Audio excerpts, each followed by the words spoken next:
ನಮಸ್ತೆ ಎಜಿ ನ್ಯೂಸ್ಗೆ ಸ್ವಾಗತ.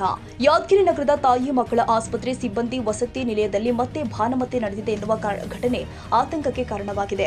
ಕಳೆದ ಶುಕ್ರವಾರ ರಾತ್ರಿ ವಸತಿ ನಿಲಯದ ಕೆಲ ಮನೆಗಳ ಮುಂದೆ ರಕ್ತ ಹರಿಸಿರುವುದು ಹಾಗೂ ಗೊಂಬೆ ಇಟ್ಟಿರುವುದು ಕಂಡುಬಂದಿದೆ. ಸ್ಥಳದಲ್ಲಿ ಇದ್ದ ಸಿಸಿ ಕ್ಯಾಮೆರಾದಲ್ಲೂ ಕೂಡ ಕೆಲವು ದೃಶ್ಯಗಳು ಸೆರೆಯಾಗಿರುವುದು ನಿವಾಸಿಗಳು ತಿಳಿಸಿದ್ದಾರೆ. ಇದೇ ರೀತಿಯ ಘಟನೆ 3ನೇ ಬಾರಿ ಸಂಭವಿಸಿದೆ ಅಂತ ವಸತಿ ನಿಲಯದವರು ಹೇಳಿದ್ದಾರೆ.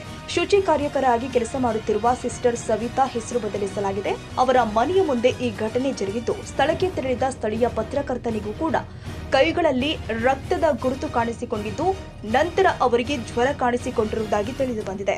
ಇದೇ ವೇಳೆ ವಸತಿ ನಿಲಯದ ಸುತ್ತಮುತ್ತ ಇರುವ 20ಕ್ಕೂ ಹೆಚ್ಚು ಸಿಸಿ ಕ್ಯಾಮೆರಾಗಳು ಕೆಟ್ಟು ಹೋಗಿರುವುದಾಗಿ ಹೇಳಲಾಗಿದ್ದು, ಅವುಗಳನ್ನು ದುರಸ್ತಿ ಮಾಡಲಾಗಿದೆ ಅಂತ ನಿವಾಸಿಗಳು ತಿಳಿಸಿದ್ದಾರೆ. ಇಷ್ಟೆಲ್ಲ ಘಟನೆಗಳು ನಡೆದಿದ್ರೂ ಕೂಡ ಸಂಬಂಧಪಟ್ಟ ಅಧಿಕಾರಿಗಳು ಕ್ರಮ ಕೈಗೊಳ್ಳುತ್ತಿರುವುದು ಹಲವು ಅನುಮಾನಗಳಿಗೆ ಕಾರಣವಾಗಿದೆ.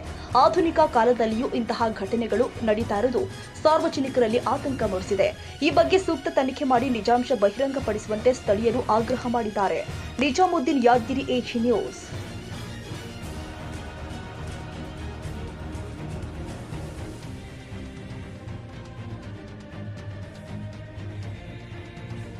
ಕನ್ನಡಿಗರ ಮೆಚ್ಚಿನ ನಿಮ್ಮ ಎಜೆ 24/7 ನ್ಯೂಸ್ ಕನ್ನಡ ವಾಹಿನಿ ಇದೀಗ ಟಿವಿಯಲ್ಲಿ ಲಭ್ಯ.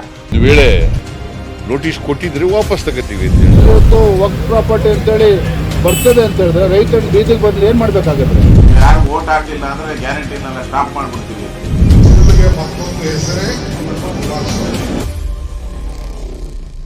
ಕರ್ನಾಟಕ ಮತ್ತು ದೇಶ ವಿದೇಶ 360 ಡಿಗ್ರಿ ಸುದ್ದಿ ಹಾಗೂ ಉತ್ತರ ಕರ್ನಾಟಕ, ಬೆಳಗಾವಿ, ಬಾಗಲಕೋಟೆ, ಧಾರವಾಡ, ಹಾವೇರಿ, ಗದಗ, ಬಿಜಾಪುರ ಜಿಲ್ಲೆಯ ಕ್ಷಣ ಕ್ಷಣದ ವಿವರವನ್ನ ಪಡೆಯುವುದಕ್ಕೆ ಎಜೆ 24/7 ನ್ಯೂಸ್ ಕನ್ನಡ ವಾಹಿನಿಯನ್ನ ಲೈಕ್ ಮಾಡಿ, ವಿಡಿಯೋಗಳನ್ನ ಶೇರ್ ಮಾಡಿ, ಕಮೆಂಟ್ ಮಾಡುವ ಮೂಲಕ ನಮ್ಮ ವಾಹಿನಿಗೆ ಸಹಕಾರ ನೀಡಿ ಮತ್ತು ಚಾನೆಲ್ ಅನ್ನ ಸಬ್ಸ್ಕ್ರೈಬ್ ಮಾಡಿ. ಧನ್ಯವಾದಗಳು.